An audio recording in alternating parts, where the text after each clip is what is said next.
डर सबको लगता है। अमावस्या की रात थी। पूरे गांव में सन्नाटा छा रहा था। उसी गांव के एक घर में राजेंद्र और गीता अपने बेटे को डांट रहे थे। बेटा जिसका नाम वरुण था और जो देख भी नहीं सकता था।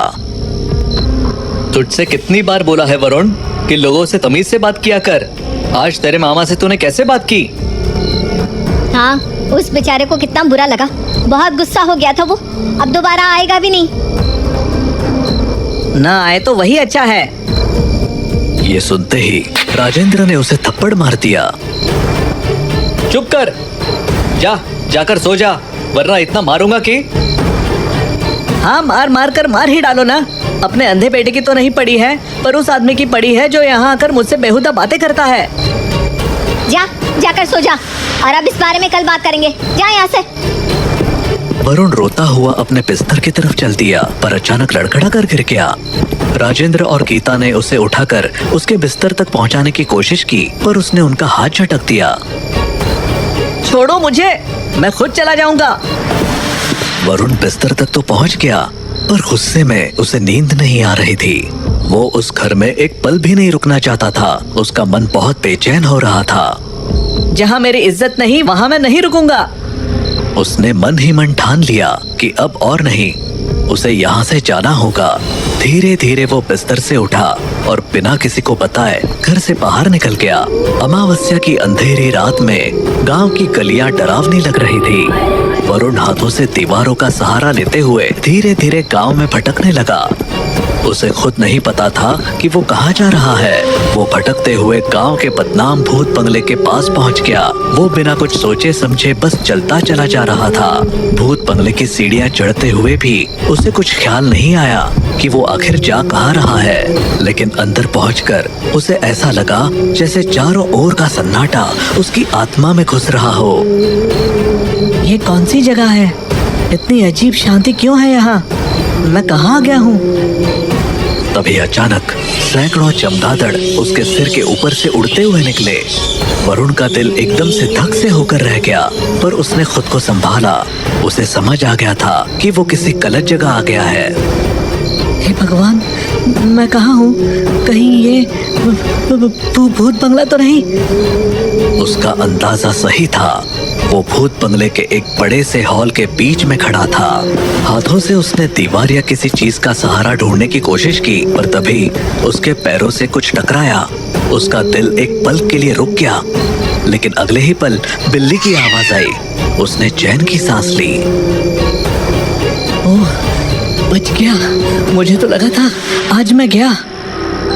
लेकिन असली डर अब शुरू होने वाला था। अचानक उसे किसी की आवाज सुनाई दी। कितने दिनों बाद आए हो?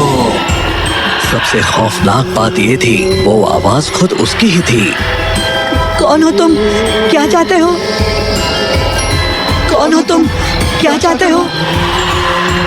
मैं देख नहीं सकता, प्लीज मुझे जाने दो। मैं देख नहीं सकता, प्लीज मुझे जाने दो। हर बार जब वरुण कुछ बोलता तो वो बात पलट कर आती। वो जिस दिशा से आया था उसी तरफ भागने की कोशिश करने लगा, लेकिन अब वो दिशा खो चुका था और उसका बाहर जा पाना मुश्किल था। उधर राजेंद्र पानी पीने के लिए उठा तो उसने देखा कि वरुण अपने बिस्तर पर नहीं है। गीता उठो, वरुण घर में नहीं है। गीता घबरा कर उठी और दोनों ने घर के हर कोने में वरुण को ढूंढना शुरू कर दिया, परंतु वरुण कहीं नहीं था। कहीं वो गुस्से में अपने दोस्त लव के पास तो नहीं चला गया? हमें वहाँ चलकर देखना चाहिए। राजेंद्र और गीता लव के घर पहुँचे। लव ने ऊँघते हुए दरवाजा खोला। अरे अंकल, आंटी, आप इतनी रात को यहाँ? क्या वरुण यहाँ आया है? नहीं तो, वो तो यहाँ नहीं आया। क्यों, क्या हुआ? उन्होंने लव को पूरी बात बताई और तीनों उसे ढूंढने निकल पड़े। उन्होंने उसे पूरे गांव में ढूंढा, पर वो कहीं नहीं मिला। आखिर वो लोग उस भूत बंगले के पास पहुंचे। अचानक उन्हें अंदर से वरुण की आवाज सुनाई दी। कोई मुझे बचाओ, ये मुझे मार डालेगा, बचाओ। तीनों के रोंगटे खड़े हो गए। वरुण बेटा, बाहर आ जा।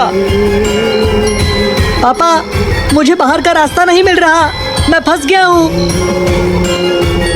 हमें अंदर जाना पड़ेगा। तीनों मजबूरन भूत बंगले के अंदर जाने के लिए बढ़े। अंधेरे में डूबे उस बंगले का दरवाजा अपने आप धीरे धीरे खुल गया, जैसे कोई उन्हें अंदर बुला रहा हो।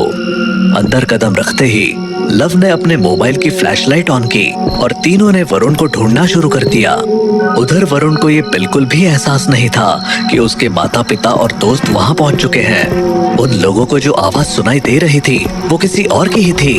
तभी अचानक एक ऐसी घटना घटी जिसने वरुण को भीतर तक हिला दिया। वरुण जो बचपन से अंधा था, अचानक उसे दिखने लगा। उसकी आंखों के सामने एक हल्की सी रोशनी चमकने लगी। ये क्या हो रहा है मेरे साथ? मैं देख कैसे पा रहा हूँ? उसके दिल की धड़कन तेज हो गई और वो उस रहस्यमय रोशनी की ओर बढ़ने लगा। जैसे जैसे वो उसके करीब जाता गया, रोशनी और तेज होती गई। जब वो आखिरकार उस रोशनी के पास पहुंचा तो उसने देखा कि वहां 2 लोग जल रहे हैं और बुरी तरह चीख रहे हैं। उनको जलाने वाली आग की लपटें आसमान छू रही थी। ये क्या है? ये कौन जल रहा है? वो डर के मारे उल्टे पैर भागने लगा, पर तभी उन जलते हुए लोगों ने उसका हाथ पकड़ लिया। इधर राजेंद्र, गीता और लव अब भूत बंगले के अंदर वरुण को ढूंढ रहे थे। लव के मोबाइल की फ्लैशलाइट की रोशनी इतनी कमजोर थी कि कुछ भी ढंग से दिखाई नहीं दे रहा था। वो धीरे धीरे अंदर बढ़ते गए और हर कदम के साथ उनके दिल की धड़कनें तेज होती जा रही थी। अचानक उन्हें एक कोने में वरुण बैठा दिखा, जो घुटनों पर सिर रखे हुए रो रहा था। वरुण बेटा, हम आ गए। चलो जल्दी यहाँ से। चल भाई, हमें फौरन बाहर जाना होगा क्योंकि ये बंगला भूतिया है। आजा मेरे बच्चे। पर वरुण ने कोई जवाब नहीं दिया। वो बस घुटनों पर सिर रखे रोता रहा। राजेंद्र और गीता ने एक दूसरे की ओर देखा और फिर धीरे धीरे उसके पास गए। वरुण, चलो बेटा, घर चलते हैं। जैसे ही राजेंद्र ने वरुण के कंधे पर हाथ रखा, वरुण ने अचानक अपना सिर उठाया। उसके चेहरे को देखकर सबकी सांसें थम गई। वरुण का चेहरा जल चुका था। उसकी आंखें गहरे काले गड्ढों जैसे दिख रही थी और होंठ खून से सने थे। ये क्या हो गया हमारे वरुण को? ये वरुण नहीं है। अचानक वरुण ने उनके ऊपर झपट्टा मारा। तीनों घबराकर पीछे हटे और जान बचाने के लिए दौड़ पड़े। अंधेरे में भटकते हुए वो अचानक असली वरुण से टकराए, जो बंगले के दूसरे हिस्से में था। वरुण, तुम असली वरुण हो ना? हाँ, मैं वरुण हूँ। आप ऐसे क्यों बोल रहे हो? चलो बेटा, हमें यहाँ से बाहर जाना होगा। राजेंद्र ने तुरंत वरुण का हाथ पकड़ा और उसे बाहर ले जाने की कोशिश की, लेकिन वरुण ने रुककर आगे बढ़ने से मना कर दिया। मैं बाहर नहीं जाऊंगा। पहले आप मुझे ये बताओ कि आपने उन्हें क्यों मारा? सबके चेहरे पर हैरानी और डर की लकीरें साफ दिखने लगी। राजेंद्र ने चौंकते हुए पूछा, तुम क्या कह रहे हो बेटा? आपने उन्हें क्यों मारा? बताइए। राजेंद्र ने गुस्से में वरुण का हाथ पकड़ा और उसे घसीटते हुए बाहर ले जाने लगा। लेकिन तभी कमरे का मौसम बदलने लगा। चारों तरफ से एक डरावनी सी आवाज आई और अचानक 2 भूत प्रकट हुए। उनकी शक्लें इतनी भयानक थी कि उन्हें देखते ही गीता और लव के रोंगटे खड़े हो गए। उनकी आंखें लाल अंगारों की तरह चमक रही थी और उनके चेहरे पर एक खौफनाक मुस्कान थी। उन्होंने चारों को घेर लिया और उनमें से एक साये ने राजेंद्र को हवा में उठा लिया। छोड़ दो हमें, छोड़ दो। क्या चाहते हो तुम? राजेंद्र हवा में तड़पते हुए चिल्लाने लगा। अगर तुम नहीं चाहते कि मैं इन्हें मार डालूं, तो सच बता दो, वरना नहीं, इन लोगों को कुछ मत करना। तो सच बता दो, वरना सब मारे जाएंगे। कौन सा सच पूछ रहे हो तुम लोग? दूसरे भूत ने गीता की ओर बढ़कर उसे तड़पाना शुरू कर दिया। गीता चीख उठी। उसके शरीर पर अजीब से निशान बनने लगे। लव भी डर से कांपने लगा। आखिरकार राजेंद्र ने सच बोलने का फैसला किया। मैं बता रहा हूँ, उसे छोड़ दो। बहुत साल पहले मैं इस बंगले में नौकर था। हम दोनों, मैं और मेरी पत्नी, निसंतान थे। लेकिन यहाँ रहने वाले दंपत्ति यानी मेरे मालिक राज और अनीता को एक बच्चा होने वाला था। कुछ समय बाद मेरी पत्नी भी गर्भवती हुई। ये तो सबको पता है, इसमें क्या? उनका बच्चा सही सलामत पैदा हुआ, लेकिन हमारा बच्चा मरा हुआ पैदा हुआ था। क्या? उस वक्त मुझे इस बंगले में काम करने के लिए बुलाया गया। गुस्से और जलन के चलते मैंने बंगले में आग लगा दी और उनका बच्चा चुरा लिया। ये सुनते ही गीता और लव दोनों सन्न रह गए। ये तुमने क्या किया राजेंद्र? मैंने सबको धोखा दिया।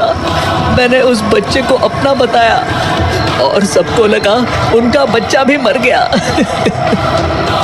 जिस बच्चे को तू चुरा कर ले गया था वही तेरा काल बनकर तुझे यहाँ ले आया। अब तुझे इसकी सजा मिलेगी। अचानक बंगले के एक कोने में आग लगने लगी और उन दोनों भूतों ने राजेंद्र को उठाकर जोर से उस आग में पटक दिया। राजेंद्र जलने लगा और उसकी चीखों से भूत बंगला गूंज उठा। गीता और लव डर के मारे आंखें बंद करके जमीन पर गिर पड़े। बेटा, तुम्हें कुछ नहीं होगा, तुम हमारे अपने हो। जाओ, अपनी माँ को यहाँ से ले जाओ। उस सब में इनकी कोई गलती नहीं थी। भूतों ने वरुण के सिर पर प्यार से हाथ रखा। वो अपना बदला लेकर और उसको आंखों की रोशनी का वरदान देकर इस दुनिया से मुक्त हो गए।